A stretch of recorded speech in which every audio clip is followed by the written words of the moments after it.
The Cunning Hare. In a very cold country, far across the seas, where ice and snow cover the ground for many months of the year, there lived a little hare who, as his father and mother were both dead, was brought up by his grandmother.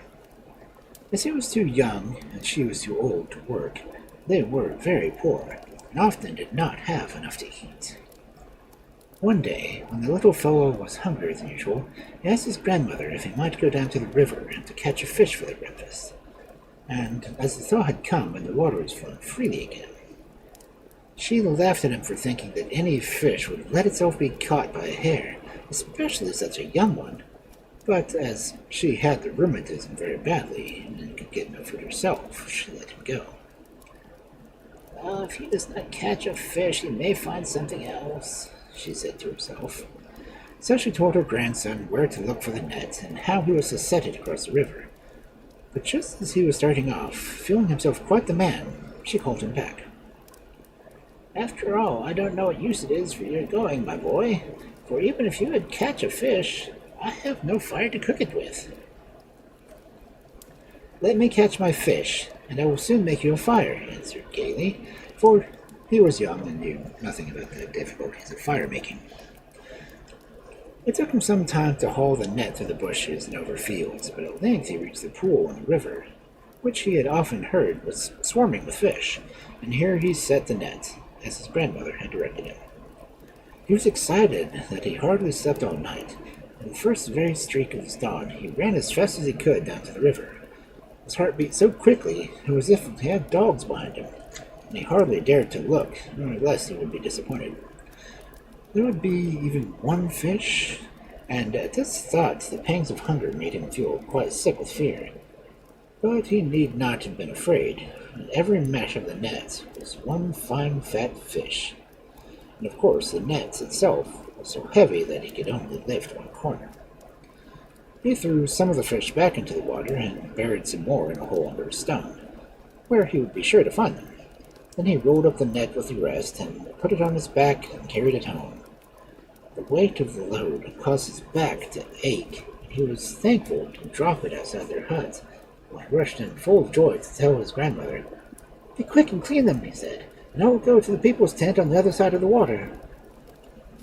The old woman stared at him in horror as she listened to his proposal. Other people had tried to steal fire before, and few indeed had come back with their lives, but as, contrary to all her expectations, he had managed to catch such a number of fish, she thought that perhaps there was some magic about him which she did not know of, and did not try to hinder him. When the fish were all taken out, he fetched the net which he had laid out to dry, folded up very small, and ran down to the river, and hoping that he might find a place narrow enough for him to jump over.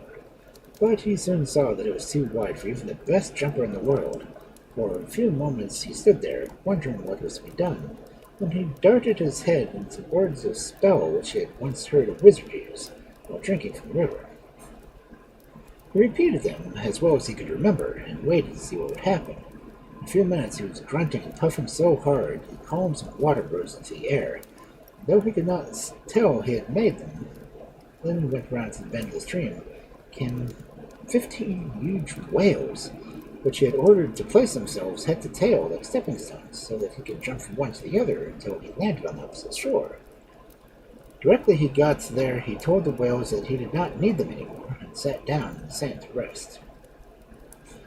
Unluckily, some children who were playing about caught sight of him, and one of them, stealing swiftly up beside him, laid tight hold of his ears. The hare, who had been watching the whales as they sailed down the river, gave a violent start and struggled to get away, but the boy held on tight and ran back home as fast as he could. "Throw it in the pot," said the old woman as soon as he told her the story. "Put it in the basket, and as soon as the water boils in the pot, we will hang it over the fire." "Better kill it first," said the old man, as the hare listened, horribly frightened, but still looking secretly to see if there was no hole through which he might escape, or if he had any chance of doing so. Yes, there was one, right in the top of the tent, so shaking himself as if with fright, he let the end of his net unfold until little. I wish that the spark of fire would fall in my net, whispered he. The next minute, a great log fell forward in the midst of the tent, causing every one to spring backwards. The sparks were scattered in every direction, and one fell on the net, making it a little blaze.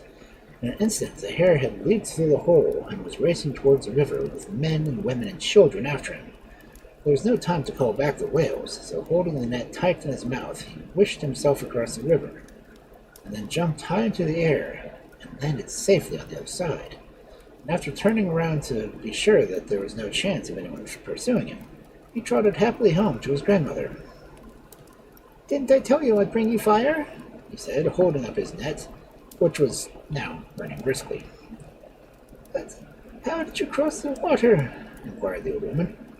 "Well, I just jumped," he said, and his grandmother asked him no more questions, for she saw that he was wiser than she.